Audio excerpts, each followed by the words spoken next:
Hi, I'm Laura Spargo. I'm a primary school teacher. I've been teaching for the past 16 years. I've also been head of primary English in the UK, in Spain, and Dubai.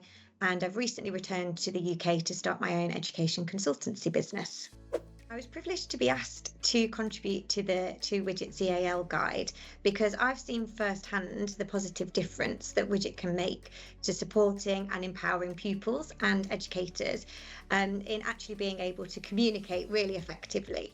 And for me, it's just being able to contribute to be able to give some practical advice for educators to be able to use widget symbols in different ways to be able to support students. My personal experience having taught in Spain, I actually became the person whose language was not Spanish, first language was not Spanish, and I could see firsthand how symbols would help me as a speaker where that was not my first language. So I was really keen to be involved to sort of support and give those further ideas. So I think the importance of EAL learners being included in the classroom and how Widget can support this is there's just so much language that we don't realise that sort of takes place every day and can be quite isolating for a child if English isn't their first language. So it's as simple as day-to-day routines, so having the timetable and seeing that dual coded with widget symbols on the displays or by the toilets or by the stairs, so children can start to make those connections between the symbol and the language. And also things like resources, being able to empower children to be independent in those, but also the nuance of language. So as children are actually becoming socialising with their peers, especially again if English is not their first language, empowering the children to have some sentence structures, sentence stems that have the symbols on. These may also have their own language sort of translated as well, so that children can start to make those connections. And I think it's also really important to celebrate children's language if their first language isn't in English. So being able to see words written multiple ways in across languages, so children can sort of start to really enjoy the language and feel empowered through these resources to make these really inclusive.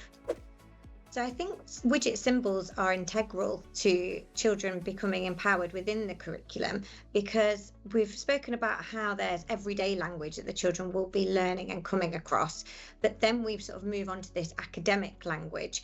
And as we know, it's not necessarily reflective of the children's abilities of the words that they can say in a language that isn't their first language. So building things like vocabulary maps, particularly in topics where there's some quite technical vocabulary, or looking again at this idea of nuance and actually engaging the children within creating some of these resources. So where they may want to look at synonyms for a word or try and get the shade of a word, what I love about Widget is that the symbols, you can choose the different symbols to match exactly what is it that you want that word to sort of be meaning when there's a slightly different shade.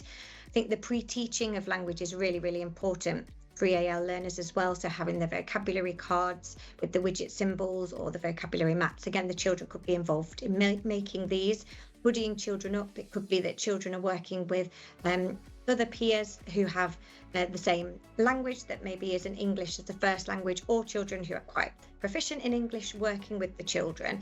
And also making learning personal. I included in the guide an example of a piece of writing that we did with our children over in Dubai, and the children could choose a mystery item that was going to be a portal to take them to a different place. And I had a few boys in my class who loved cricket, and they used a cricket bat as their item, but then the language that they wanted to sort of gain and were asking about really just enhanced their writing because they were invested in that. They had a personal element, and again I could kind of really support them with that language by dual coding with the widget symbols, and the writing was amazing. They loved it. I think it's really important not to assume that messages are going to make it home to families where English isn't their first language. And what Widget have, well, a number of resources as well as being able to sort of add the symbols, so creating a personal learning sort of journey for a child. So explaining to the child firsthand that perhaps it's a dress up day next week or it's sports day, creating with the child using the symbols to empower them to be able to understand exactly what they might need to bring or what the change to the timetable will be. But also then being able to use a translate tool is such an amazing resource that Widget offer. And actually having the chance for the child to sort of practice that again with their peers or with their class teacher, so that you know kind of the message is going home twofold. So not only on the sort of digital or printed paper with the widget symbols, but actually the child then being able to explain to their parents in their sort of spoken language at home, but maybe also in English as well. So the child is then in the role of the teacher almost. And there's going to be so much vocabulary around school that parents may not be aware of in English.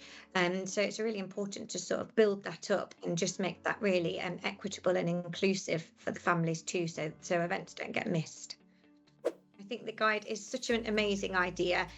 Teachers are so busy and there's so many different things to remember in a day, but what I love about the guide is it's just so practical. There's so many takeaways from there, and I think a lot of the time it's just a mindset change. So it's just sometimes thinking, oh, could I be adding a symbol to this slide? Or could I actually put a symbol on this display?